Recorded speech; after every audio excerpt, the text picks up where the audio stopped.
So the next numerical is a conic is described having the same focus and eccentricity as the conic L by R equal to 1 plus E cos theta. Okay ध्यान से read कीजिए. A conic is described having the same focus and eccentricity as the conic L by R equal to 1 plus E cos theta, and the two conics touch at the point theta is equal to alpha.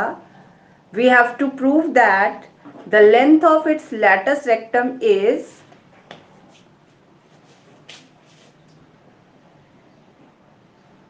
2L 1 minus E square divided by E square plus 2E cos alpha plus 1.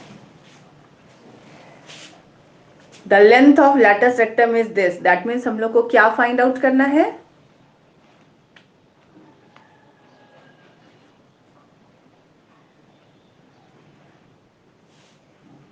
We have to find the latus rectum of the new conic. तो उसको कैसे represent करेंगे notation में?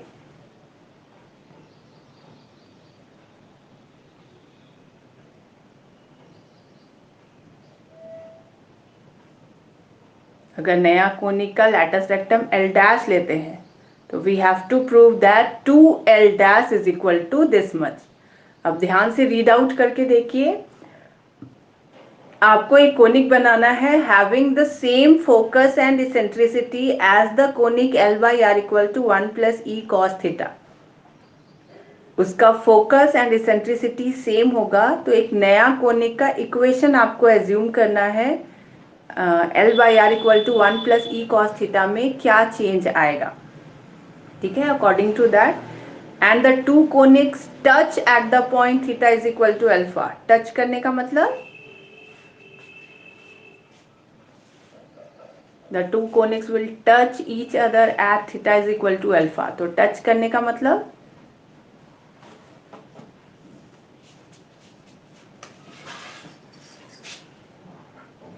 दोनों एक दूसरे को theta is equal to alpha point पे टच कर रहे हैं. तो टच करने का मतलब अगर हम लोग यहाँ पे टैंजेंट ड्रॉ करते हैं तो वो टैंजेंट का इक्वेशन दोनों कोनिक के लिए क्या होगा? सेम होगा, right? What is the equation of tangent to the conic L by are equal to 1 plus e cos theta? Last day मैंने बताया था L by are equal to 1 plus e cos theta. Equation of tangent for that conic at theta is equal to alpha क्या होता है? Anyone?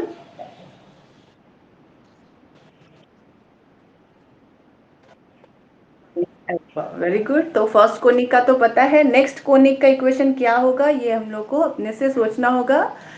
Focus and eccentricity आपको same रखना है, यानी लैटस रेक्टम चेंज करेगा तो उसको हम लोग एल डैश ले सकते हैं. एंड और क्या चेंज आएगा हम लोग देखते हैं. तो right the solution.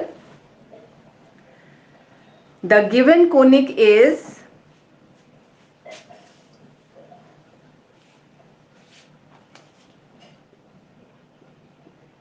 the given conic is L by R equal to 1 plus E cos theta.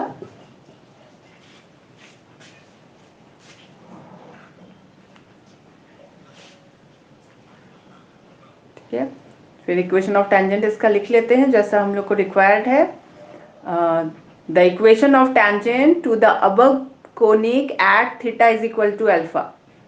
The equation of the tangent to the above conic at theta is equal to alpha is L by R is equal to E cos theta plus cos theta minus alpha. इसको equation 2 नहीं देंगे जैसा last numerical में हमने discuss किया था. We will simplify this. X y के form में नहीं, cos theta and sin theta का टर्म्स को सेपरेट करना है. तो cos थीटा माइनस अल्फा को आपको फॉर्मूला से ब्रेक करके थोड़ा सा हमने जो अरेंजमेंट किया था तो finally we will reach at क्या मिल गया था? ऐसा टर्म मिला था.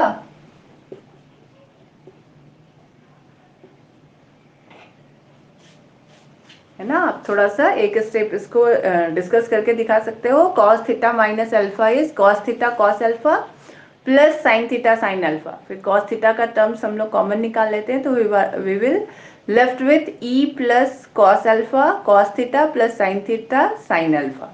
Give it as equation 2। फिर नेक्स्ट लाइन में लिखेंगे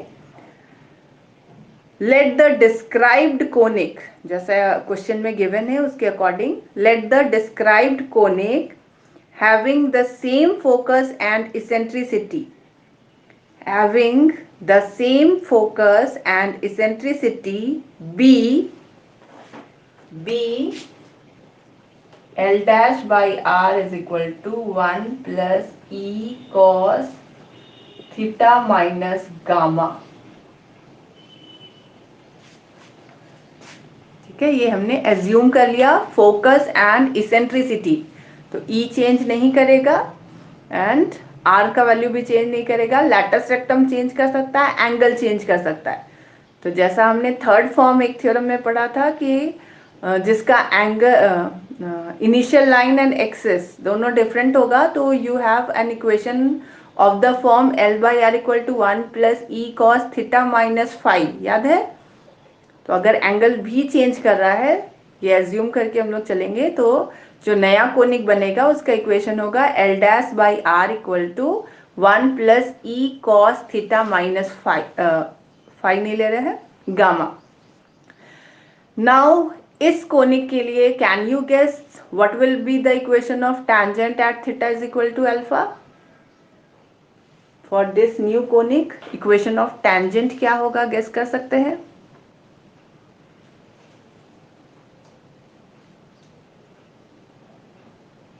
एनीवन?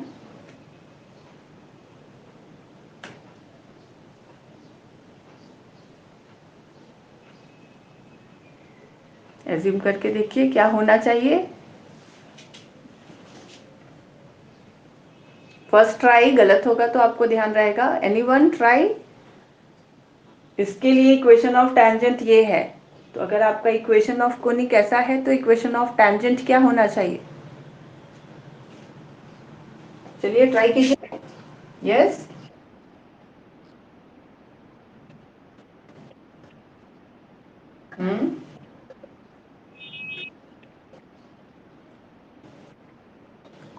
ये वाले फॉर्म में बताइए। This will be the equation of tangent for the above conic. L dash by r equal to e cos theta minus gamma plus cos theta minus alpha। ये चीज change नहीं करेगा, यहाँ पे जो थीटा था उसके बदले आपको e cos theta minus gamma लिखना है। इन द सेम मैनर जैसे इसको हमने अरेंज किया था, कैन यू अरेंज दिस। यहाँ पे दो बार फॉर्मूला आपको लगाना है कॉस का। एक बार cos theta minus gamma expand करेगा, cos theta minus alpha expand करेगा। You have to collect all the terms of cos theta together and sine theta together. Arrange करके बताइए क्या मिल रहा है। कॉस थीटा के साथ क्या टर्म्स आएगा, साइन थीटा के साथ क्या टर्म्स आएगा।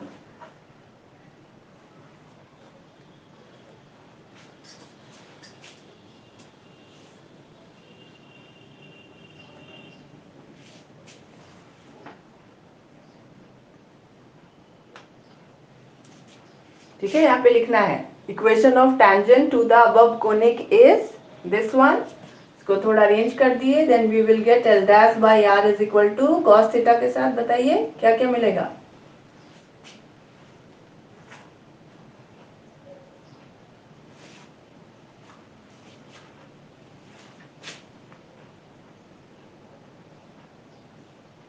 Yes, e cos gamma plus one तो नहीं आएगा यहाँ, ठीक है, यहाँ से भी टर्म है कॉस अल्फा आएगा। Very good. Then sine theta के साथ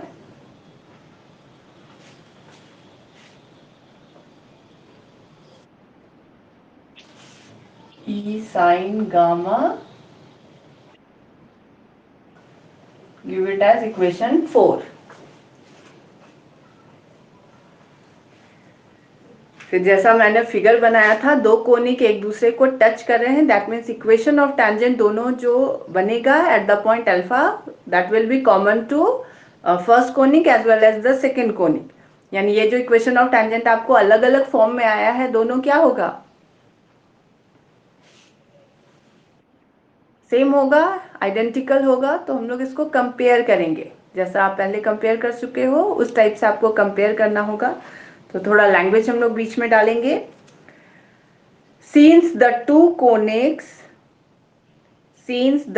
conics touch at the point alpha, therefore equations 3 and 4 are identical, and hence comparing, equating them, we get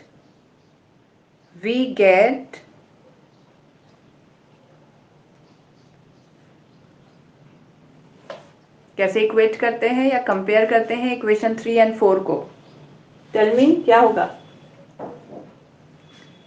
this is your equation 3 and 4 नहीं होगा, sorry, you have to compare 2 and 4। Book में 3 and 4 है, 3 and 4 को हम लोग compare नहीं कर रहे हैं, we are comparing equation 2 and 4, जो इक्वेशन ऑफ टेंजेंट हमने निकाला हुआ है। तो वहां पे थोड़ा सा करेक्ट कर लीजिए। Equation 2 and 4 are identical or same, hence equating or comparing them we will get, क्या मिलेगा बताइए? ऐसे ही कंपेयर करते हैं। Left side 1/r is common, तो जो जो डिफरेंट टर्म है उसको आपको प्रोपोर्शन में ले लेना है, तो it is l/l dash. Then cos theta को कंपेयर कीजिए, what you will get, e plus cos alpha divided by e cos gamma plus cos alpha. Similarly sin theta को कंपेयर करेंगे, then we will get sin alpha divided by e sin gamma plus sin alpha.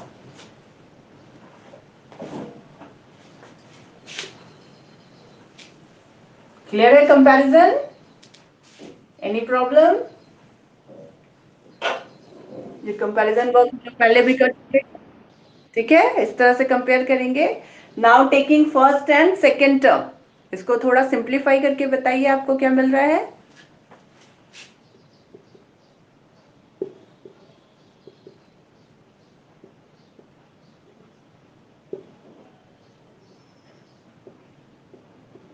I am writing the simplified form, just you check आपको वही term मिल रहा है कि नहीं। First and second term को लेकर थोड़ा सिंप्लीफाई कीजिए एंड चेक करके बताइए आपको ये फॉर्म आ रहा है या नहीं। उसके बाद हम लोग आगे प्रोसीड करेंगे।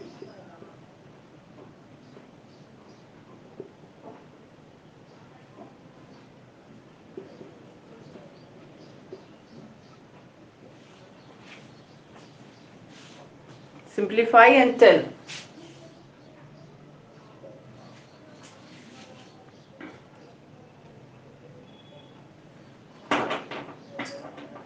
फर्स्ट एंड सेकेंड टर्म लेकर अगर हम लोग थोड़ा सिंप्लीफाई करेंगे, आपको वर्क करके दिखाना है और देखना है क्या आप इस स्टेप तक रीच कर रहे हो।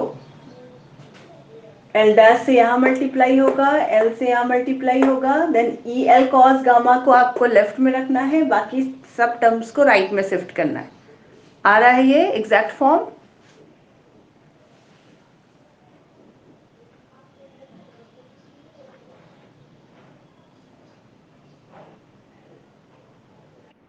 आ गया? ठीक है। Now from first and last term same work कीजिए। First term and last term को लेकर फिर आपको थोड़ा सा सिंप्लीफिकेशन करना है। Just verify, you will get this type of term.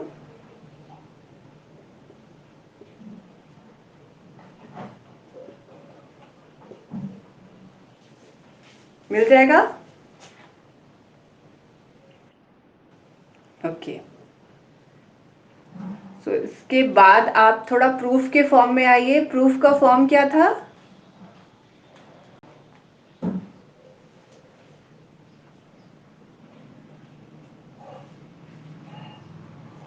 Proof is 2L into 1 minus E square divided by E square plus 2E cos alpha plus 1. तो आपको प्रूफ में कौन सा टर्म नहीं मिल रहा है? इक्वेशन 5 एंड 6 जो मैंने लिखा है उसमें से कौन सा टर्म आपके प्रूफ में नहीं है?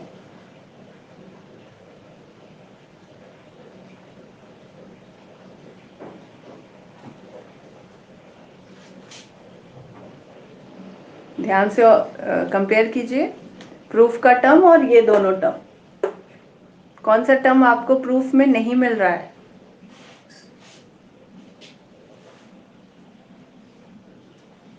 There is no term of gamma, cos gamma, sine gamma कहीं दिख रहा है प्रूफ में? नहीं दिख रहा है। अल्फा दिख रहा है, ई दिख रहा है, एल दिख रहा है, ये सारे टर्म्स तो दिख रहे हैं। गामा का कोई टर्म्स नहीं दिख रहा है, यानी हम लोग को गामा को एलिमिनेट करना है। तो how will we eliminate gamma using equations 5 and 6?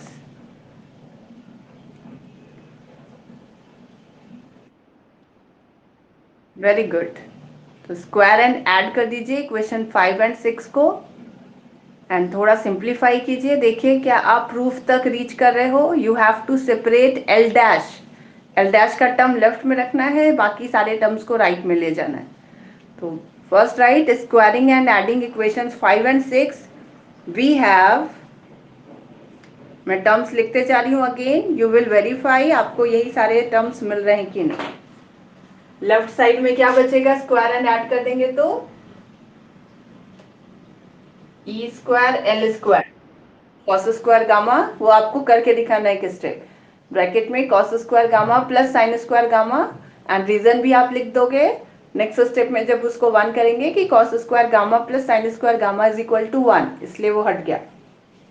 Left side will be L dash minus L whole square, यहाँ भी cos square alpha plus sine square alpha का टर्म मिलेगा आपको।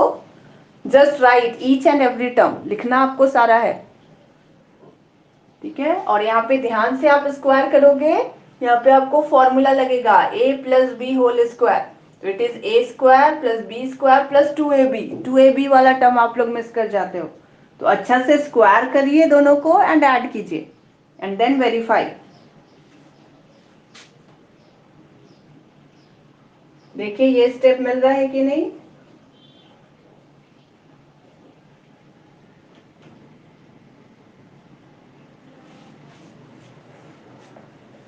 सिंप्लीफाई करके बताइए। E square l square is equal to l dash minus L whole square plus e square l dash square plus 2e l dash minus l cos alpha. मिल रहा है ये term सारे लोग को?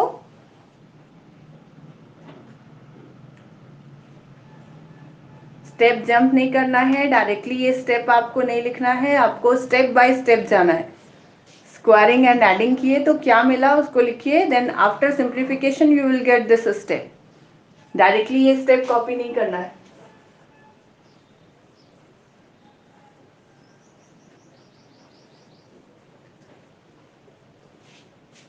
So again our aim is to take the terms of L dash in the left hand side.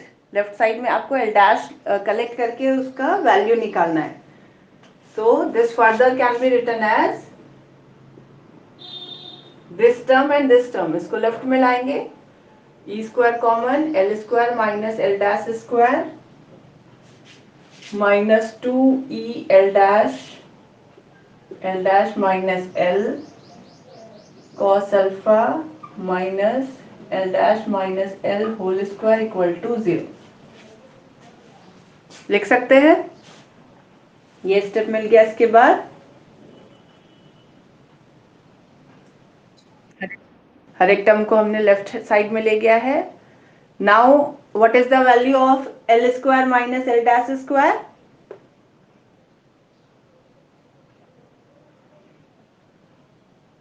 A square minus B square से break करेंगे इसको, क्या मिलेगा?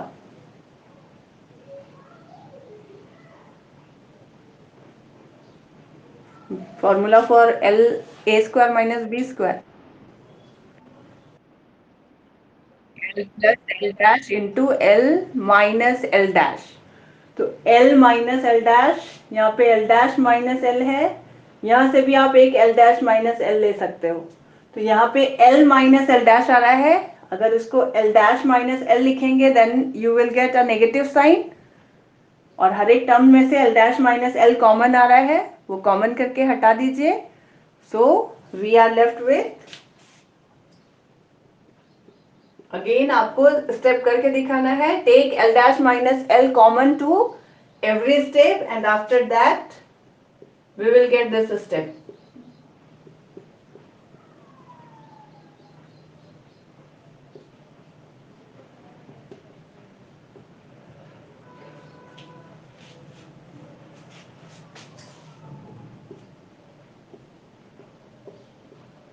L dash और L इक्वल नहीं है तो उसका वैल्यू 0 नहीं आएगा। Now take L dash common, जितना भी टर्म्स में L डैश है उसको एक साथ कीजिए, जितने भी टर्म्स L कंटेन करते हैं उसको हम लोग लेफ्ट में शिफ्ट करेंगे। तो टेक L डैश कॉमन,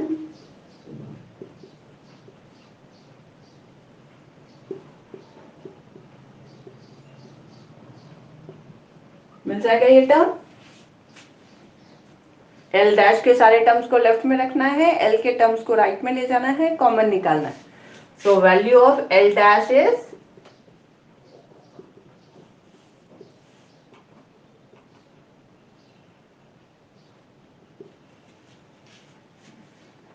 क्या ये आपके प्रूफ का फॉर्म है?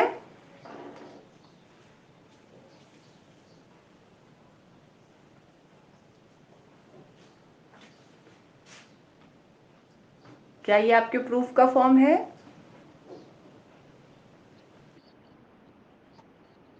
टू नहीं है, क्यों नहीं है बताइए?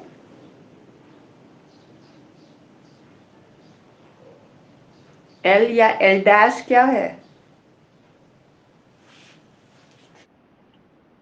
Semi latus rectum, very good, it is semi latus rectum. अगर आपको लैटस रेक्टम निकालना है तो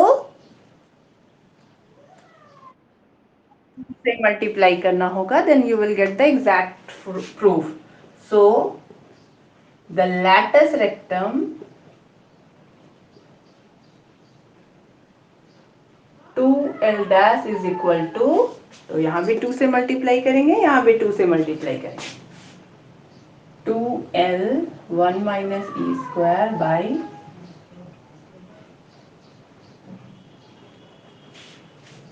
ओके ठीक है। और कुछ कुछ न्यूमेरिकल्स है, फिर हम लोग नेक्स्ट क्लास में सॉल्व करेंगे, आप भी उसका सॉल्यूशन देखते रहिए।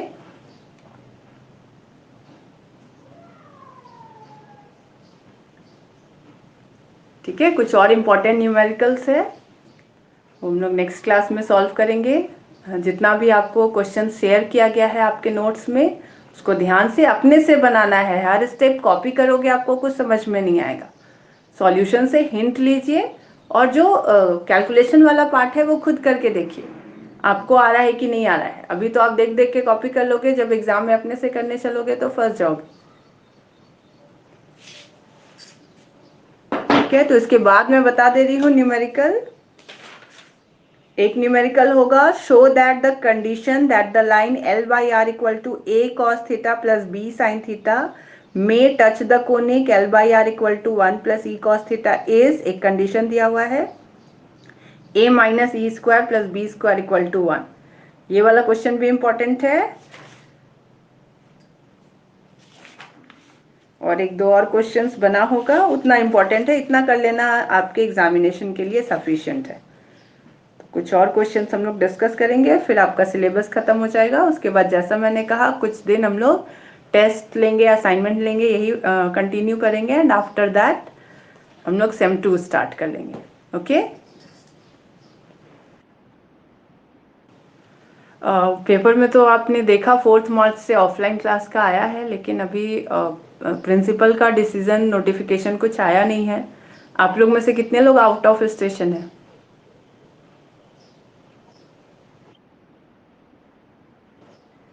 कुछ लोग हैं ना, तो बहुत सारा गाइडलाइंस भी है, सिर्फ ओपन कर देने से नहीं होता है, उस गाइडलाइंस को फॉलो भी करना है। तो सोशल डिस्टेंसिंग रखना है। तो अभी जस्ट वो यूनिवर्सिटी का नोटिफिकेशन था, फर्दर हमें कॉलेज से प्रिंसिपल से जैसा भी ऑर्डर मिलता है हम लोग आपको कन्वे कर देंगे।